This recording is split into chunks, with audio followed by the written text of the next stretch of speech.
Hi, everybody. Happy Harbormaster Day and 2020, and thanks for joining us. We're really thrilled to have you all here today. I'm Anastasia Fisher, President of U.S. Harbors, and we're really happy to be here today, joined by a few harbor masters from around the country and the sponsors that have made this event in 2020 really fun. We have a really great group of sponsors. We've heard from a lot of communities that have been celebrating their harbor masters today, and we're really glad to be able to hold this first virtual celebration. We're going to ask you guys, the harbor masters that we have on with us today, to just say a little bit about who they are and about something about their harbors and what makes their jobs unique. And then we're going to announce the winners of our giveaways we've been doing for 4 weeks. Win one for you and win one for your harbor master. That was a lot of fun. And of course, we want to give a huge shout out to our wonderful sponsors this year. They're Hamilton Marine, Fisheries Supply, Grundon's, Rugged Seas, Lifeproof Boats, Cito, and Boat US, and we are really happy to have some of them here with us today. Just a quick background on Harbormaster Appreciation Day. We started Harbormaster Appreciation Day last year because we wanted to bring more attention to how harbors are managed, and of course, our harbor masters are at the center of that. Since we're located in Maine, and even though we're a nationwide site that covers 1,400 harbors, it's a bit embarrassing to admit this, but when we started this, we kind of assumed that harbors all around the country work the same way that they work here. And it was a big learning curve as we went out, and in the course of producing this event, this is the second annual year of it, we've learned a lot about the tremendous variety of people and approaches communities around the country take in managing their waterfronts. So it's been a great educational process, and I think something that coastal communities really need to understand. The different scales of the harbors, from major ports to tiny inlets, have completely different management demands, and it's been fascinating how different these are, and it's really cool. And I think we have a pretty good cross group today that will give us a sense of that. So another thing we learned that is really interesting is that in many communities, particularly in the South and the Gulf Coast, they don't have a lot of publicly funded harbor masters. I don't know if that's something that's newly involved, but their waterfront is often managed by private marinas and their staff. And that said, even in that, there's a huge variety. We are celebrating the public servants. They're funded by the public to support their harbors here today. All right, so happy Harbormaster Appreciation Day, and welcome to you all. I'm going to first introduce our harbor masters. You can just tell us a bit about yourself and your job and what makes your harbor unique, and anything else you want to share. And we really appreciate learning about your differences here that you go. So I'm going to start with where I was literally a year ago today, which was with Nate Grove in New York City. Hey, Nate, doing a great interview, learning a lot about the complexity of managing New York City waterways. So I'm going to turn it over to you, Nate, to just introduce yourself and say a little bit about what you got going on. Sure. Well, let me refer to my prepared remarks so I can wow you with my all my premeditated points I wanted to draw upon. No, very cool. Welcome, everybody. This is a neat event. Thanks, Anastasia, for really jumping into this. When you sent me the invite, I said, yeah, look, like you said, you don't need to be embarrassed to learn that everyone's world's a little different on our waterfronts. I think that's what makes this space so interesting. There's a lot of institutional knowledge out there. Quite frankly, I'm more excited to hear from others and kind of what their experiences are. But wow, I mean, what a difference a year makes. It's only been a year. Oh man, you have more years like this one. Those gray hairs that grew in the last year are just going to keep coming in, I'm sure. Right now, I'm just trying to figure out if my 2 kids' school is going to be open tomorrow or not. So I'm here in Central Queens right now, speaking of schools and pandemics. And I'm at World's Fair Marina. I'm still at work. I've been coming to work throughout the pandemic. I'll keep it brief. You guys, if you want to hear me talk your ear off, Anastasia gave me a wonderful interview a year ago. My mom is very proud. All of my family who listened to it. I don't know. Hopefully others have listened to it too, but I can tell you made my mom very Yeah, proud. everybody, Back in Boston. everybody should know they can go on our podcast and listen to that great interview because it's fascinating. Thank you. And it made me realize how lucky I am to have a very interesting job here in New York Harbor. So I work for the New York City Parks Department, and as Anastasia said, as you can tell from my hat, time flies. I've been here coming on 18 years now. There was no one really tasked. We don't have a harbor master. We don't have a home port. We have home port, but there's not a town dock. Home port is a decommissioned military site.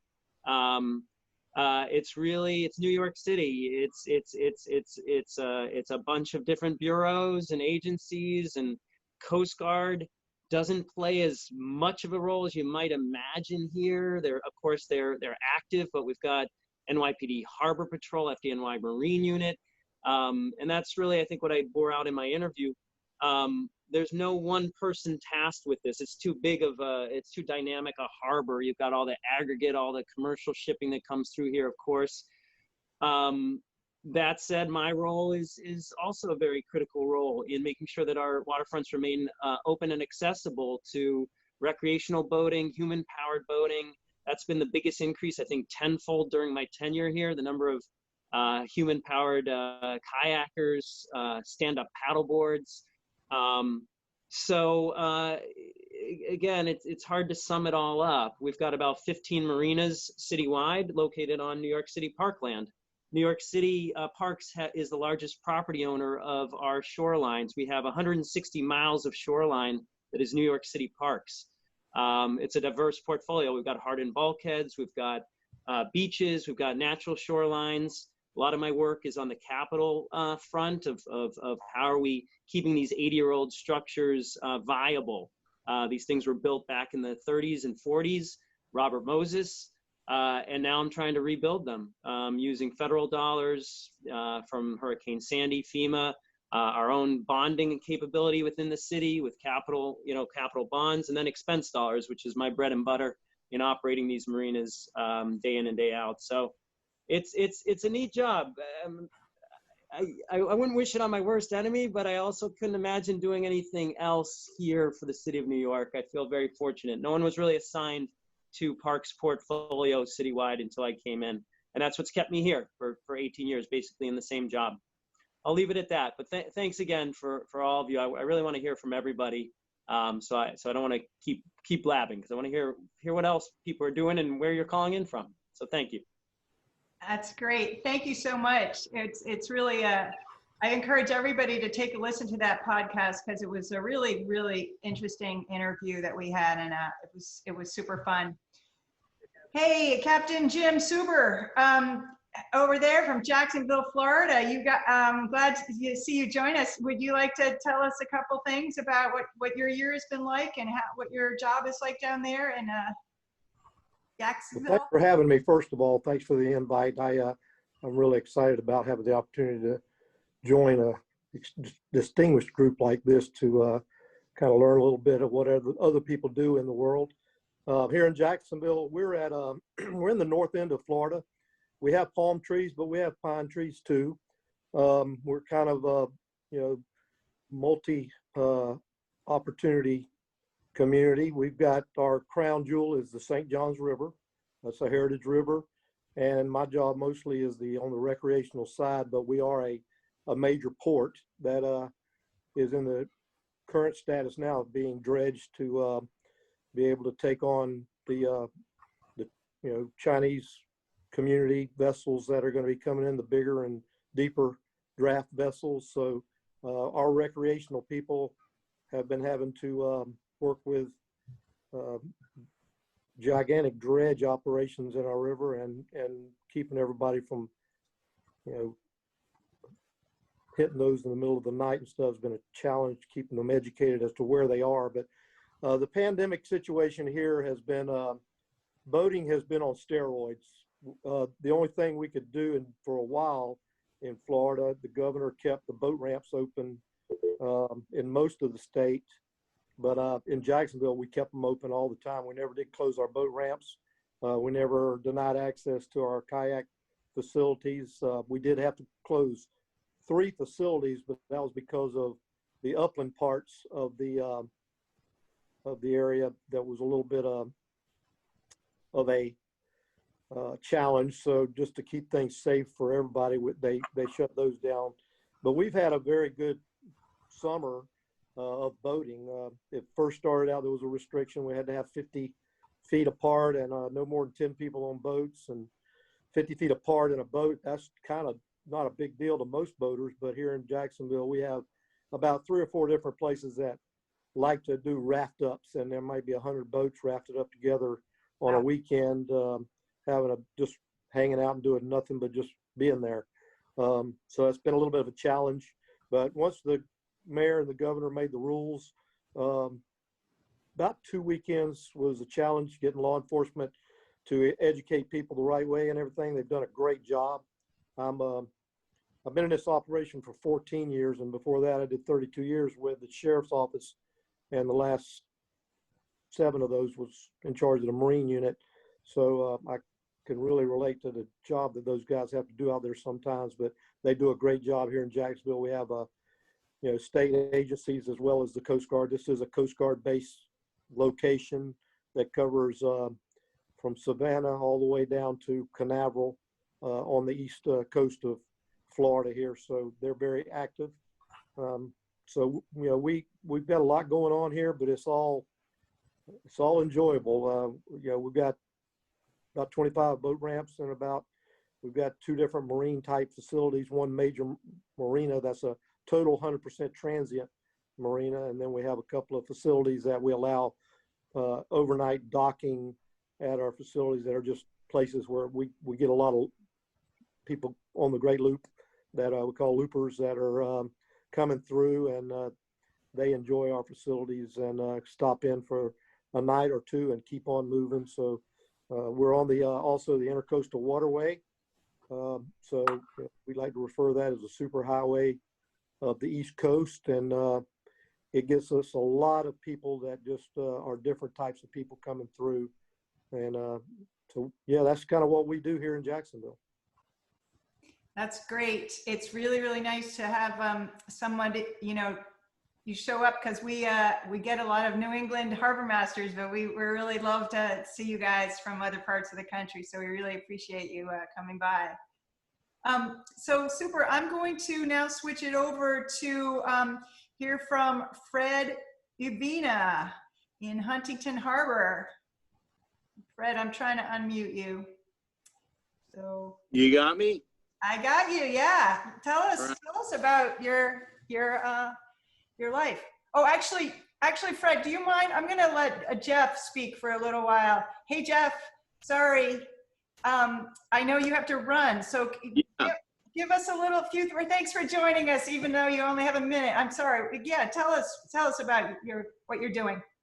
Yeah, okay. I'm a harbor master for Groton, Connecticut. And the big area that's my responsibility, my AOR, is the Thames River. We have Groton's known as the submarine capital of the world. So we have a U.S. Navy sub base. We have electric boat where the submarines are built. And then moving alongside the coast, we also have a major oil terminal. And then we have Pfizer Pharmaceutical. That brings in a lot of chemicals and items in for production over on the side of the river, and mix that in with across the river in the New London area, which isn't part of my AOR, but we have a lot of interaction. We have a major state pier that a lot of shipping comes in. Oh. And we have a Coast Guard station, and then a ton of recreational vessels. Okay. That mix up into the area. And then I move to the east down into the border up to Mumford Cove, where I see Don here, and he kind of takes over from that proximity with a couple other harbor masters. So good to see you, Don. Good to see you, Jeff. And yeah, it's pretty exciting.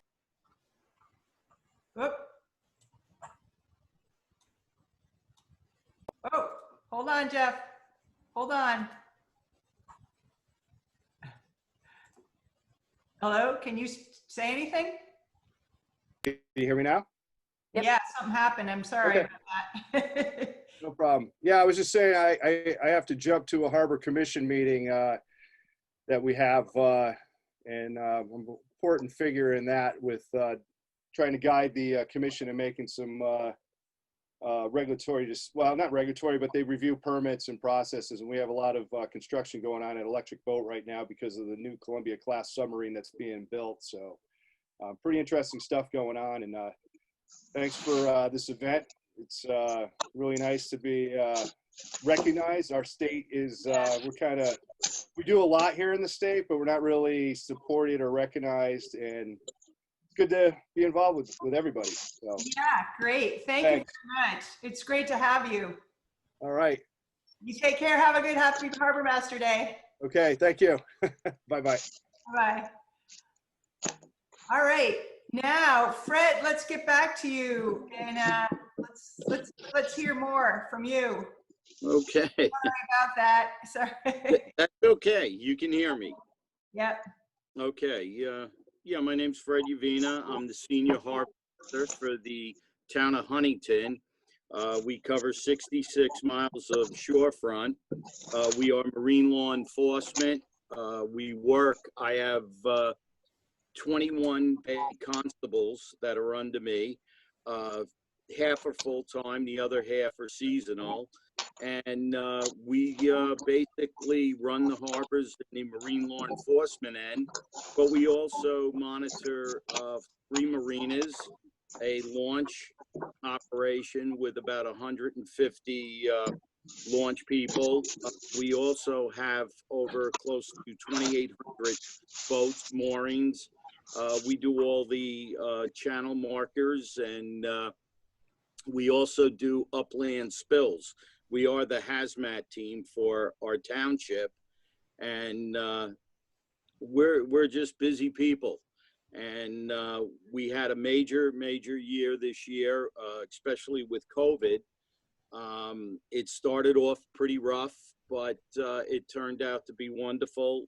We saw the biggest influx, as I'm sure all the other harbor masters have seen, because of so many people being home from work.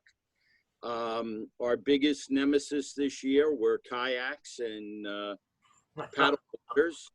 We had a lot of problems with them because it was the cheapest way to boat. But again, we cover Long Island Sound, halfway to Connecticut, and again, 66 miles. So we have a lot going on. That's great. Fred, you were telling me something interesting about you guys were able to pass something about the liability insurance in your harbor. Can you? Yeah, well, what we did 3 years ago, because we were having so many people abandoning boats and boats left on moorings, and our biggest problems were the boats that sunk. And in order to make a lift on a boat, what it was costing the town and the taxpayers, I came up with an idea, and we really worked it out with our town. And sure enough, in order to moor a vessel in our town waters, you have to have insurance now on them if you have an internal fuel tank. And what you have to have is basic liability insurance, which covers wreck removal and fuel mitigation. It's our 3rd year, very successful, because we do charge for mooring permits, and the money all goes to now the waterfront if we need anything from boats being removed, because again, there's always those ones that slip through the cracks, and some of these boats that sink could be a $40,000 to $50,000 lift. And now over the 3rd year, we have the money in budget that if we do have to take care of 1 or 2, we will. But so far, we have been able to find owners. And the other thing, to the other harbor masters that have boats moored in their harbors, I cover 5 harbors, but one thing to be aware of is that a lot of these people now, to get rid of their boats, they donate them to these ministries. And I had one for very interesting. It was donated to a ministry in Las Vegas. It was sold sight unseen for $12,000. The boat broke free. We pumped it numerous times, but long story short, we finally found a gentleman living in Gutenberg, New Jersey. And he didn't even realize the bad shape of the boat that he bought. And it ended up costing him another $13,000, and it was a $25,000 faux pas. But that's something that we're finding every day. That sounds like a funny but not so funny story. Yeah, no, but it's very important for the harbor masters if that's what they're involved with. Yeah. Again, we had a lot of interesting situations this year, a lot of Maydays, a lot of lost people, and it was a very busy year for us. But proud to say our team, very professional, our guys, again, you know what? I'm a boss, I'm the boss, but I'm only as good as the men under me. So I'm going to tip my hat off to all my Bay constables because they are the best. Thank you so much, Fred. I'm so glad you were able to join us. It's always it's a great to get. We're really getting a good variety of different people. I want to let Don Procco speak. Don, am I pronouncing your last name correctly? Yeah, you got it right. Okay, great. Yeah, so tell us a little bit about Mystic River, Stonington, and Groton. I think that's where you are, right? Right. Yeah, Mystic encompasses part of Stonington, part of Groton, and I have both sides of the river. And I guess we serve mostly recreational boaters. There aren't any big commercial entities except for some fishermen. There are some oyster farmers on the river. And so we serve recreational boaters, a lot of which are from out of state, a lot of which are involved in tourism and checking out Mystic, which is just a lovely place. I'm responsible for a couple of hundred moorings in the river. And I'm responsible for enforcing the harbor plan. We have a harbor commission.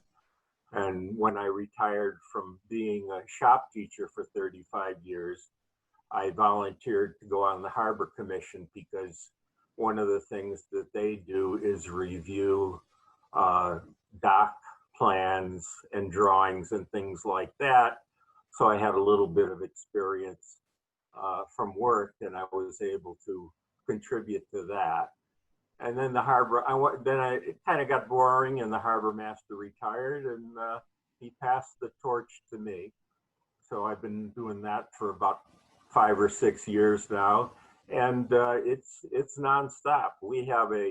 Connecticut has an abandoned boat law, and right now I'm dealing with getting rid of a derelict sailboat that's in the river.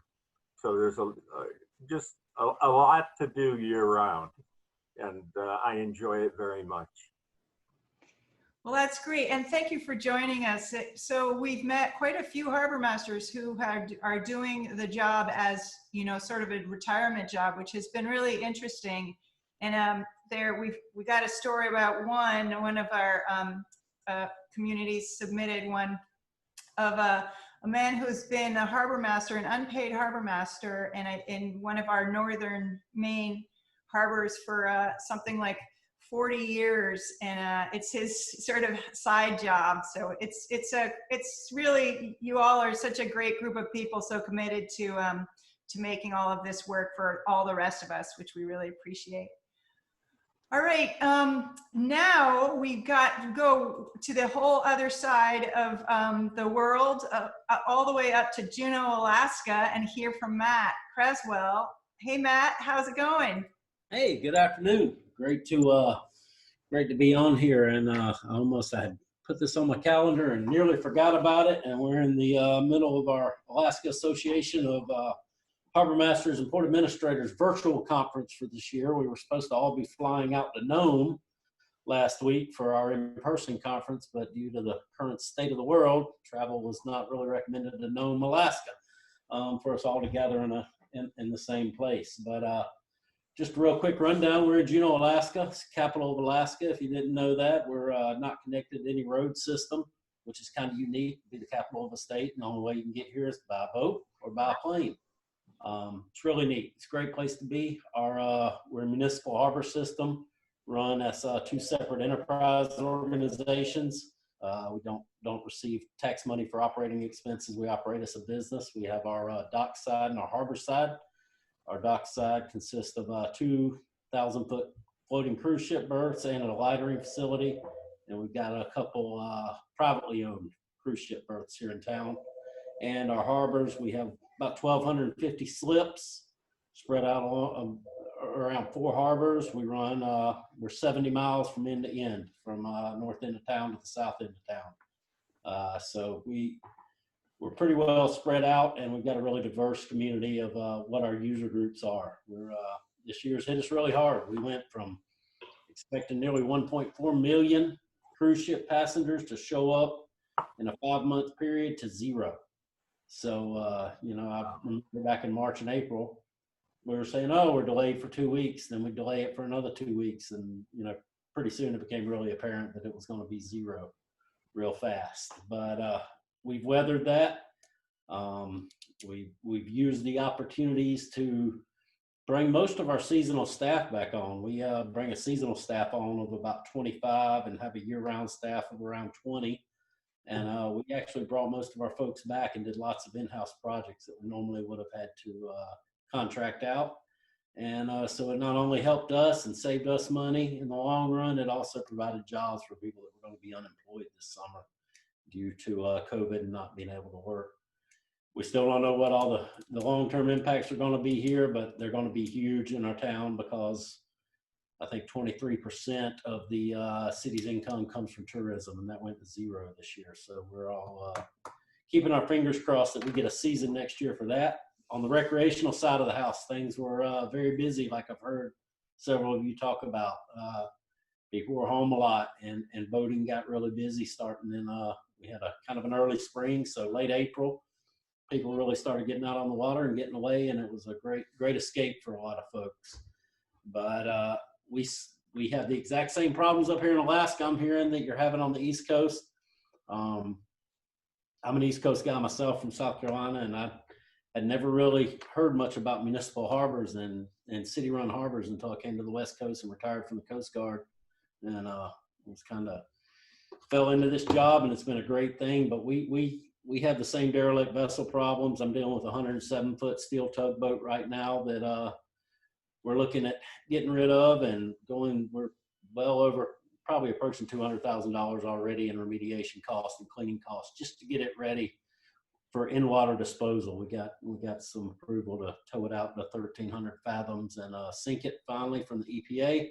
So that was a win. Now we just got to figure out how to put that plan into action before the October storms start blowing. It's got to be towed about 173 miles. So we'll see how all that goes. But we have Alaska recently passed a law finally requiring vessels to be titled. That was through the work of our legislator and our Harbormaster Association. Previously, Alaska didn't require any boat titles, and it was only your trailer. For a trailerable boat that had to be titled. So we're making progress in being able to figure out who these vessels belong to and have a paper trail to go back as we start dealing with these. The boats up here, a lot of them tend to be a little bit bigger than they are back down south just because of the water we run in. And so boats get quite a bit more expensive to dispose of once they're over the 40-foot mark. And we deal with quite a few of those every year. So it's not encouraging to hear that everybody's dealing with the same problem, but it is good to know that many other people are dealing with the same problems, and we're not alone up here. So we'll figure it out. It's becoming, the fleet's aging. So it's first thing on our mind is how we deal with this. But anyway, we're up here in Juneau. Thank all of you for participating, and it was a great opportunity to get to call in, and I love hearing what's going on in the rest of the world. We're kind of cut off sometimes up here. That's great. We're so grateful that you showed up because we're always trying to get more of a really good view of what's going on around the coast. It's just amazing, like, the different issues that everybody's experiencing, but the solutions that we can find, it's by talking to each other. So that's really, creative solutions is really important. It's important to hear what you're doing. But yeah, wow, we don't have those kind of boats here in Maine to go out and sink, that's for sure. Haven't heard one of those stories yet, ever. All right, so is there anybody else that we should let speak from our harbor masters? I think I've got everybody here, the harbor masters so far. If there's any harbor master out there that wants to speak and I haven't given them, just give us a ping. I think now let's just proceed to do the giveaways, which is really exciting. And I'll have Alicia start to introduce some of those. Go ahead, Alicia. Hello. Welcome and happy Harbor Master Day to everyone. So I will just get right into it. So these were raffles that were available on Facebook and Instagram.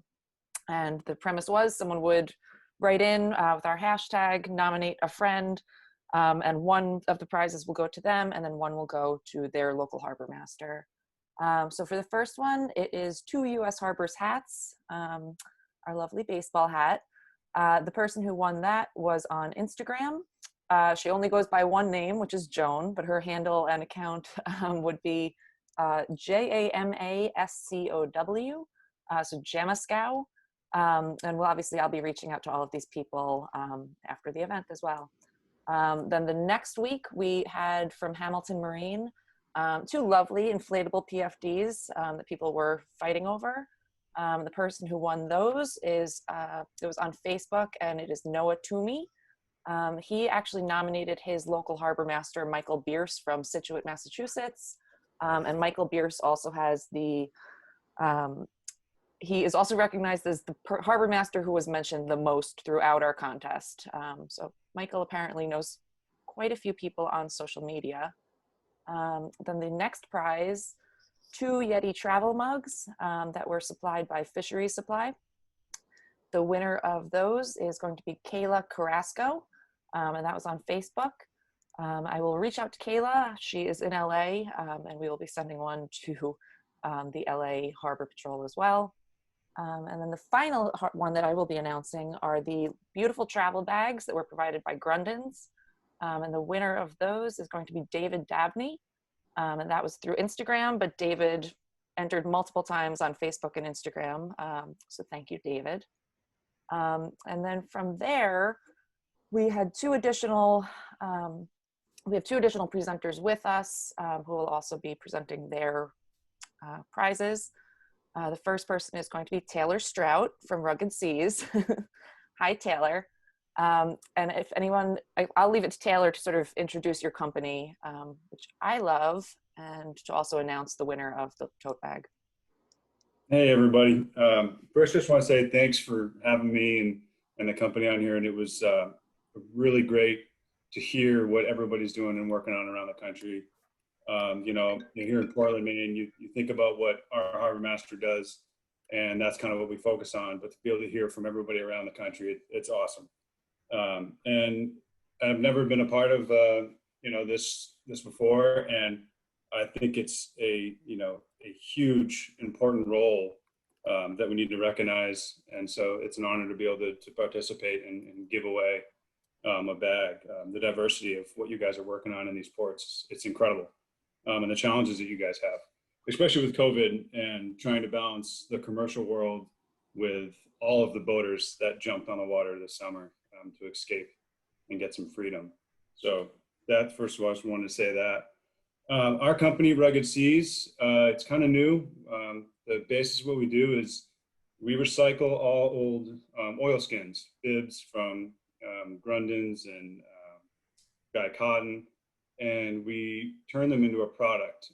So we have drop sites in Maine. We're getting some on the East Coast right now. Guys bring in their own bibs. The fronts are kind of all destroyed, but they kind of tell a story. And we recycle them into patches, like we've got hats here, bags, which somebody won today, which is a tote bag, We've got a lot of other things we're working on doing to use that material. But these bibs go to sea, they do a job, and then they come back and we collect them to do another job. And that job that we see is important is to tell the story of the fishermen and to connect people who come to our harbors with those fishermen, so they can kind of appreciate the hard labor and the work that they do, especially as we get some of these waterfronts that are getting developed. And I just want to highlight the importance of that fisherman's lifestyle. So stay tuned with what we're doing. We've got a lot of cool projects coming on, and we have a lot of new gear coming on, a lot of cool stuff that we're able to do with it. But with that said, I do want to announce the winner, and that is Layla Pedersen, if I'm saying it right. And she's from Alaska. She's from Zeldova, Alaska. And she won one of our tote bags. Great. Yes. And she's a Harbormaster there, isn't she? Alicia? Yep, she's the Harbormaster there. Yep. Yep. Great. Yeah, so Layla Jaunt Peterson from Seldovia, and I'll be reaching out to her as well. Great. Super. So, and we also have Cindy here from Seatos. Hey, Cindy, how are you? Hi, everybody. What a great evening. Thank you so much for letting us be part of this.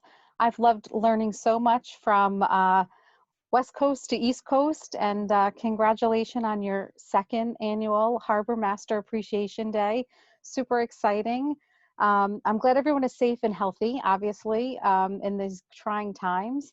But I guess some good things do come out of it. This virtual event and being so educational is really wonderful. So I want to thank the entire team over at U.S. Harbors for letting us be a part of this. I'm sure many of you are very familiar with Seato. We're the on-water assistance company. We're those yellow boats on the water. I know many of you work hand in hand across the nation with so many of our franchisees and our captains. We're great port partners with you all. And I think it's really important that we all come together to help boaters enjoy this favorite pastime that we all love and enjoy for so many hours. You know, we kept saying in our time, every day was Saturday during this COVID time, right? There really wasn't a downtime. I've heard it from all of you tonight. You know, there wasn't a non-busy day out there. And I know you guys are all tired this time of year. So I hope you took a little breath today and really enjoyed your celebration day. So again, thank you for letting Seato be a part of that. And we did have a winner today. His name is Paul Novak. He is winning a Seato Gold Card membership for a year, and he is from Newbury, Massachusetts. Great. Thank you, Cindy.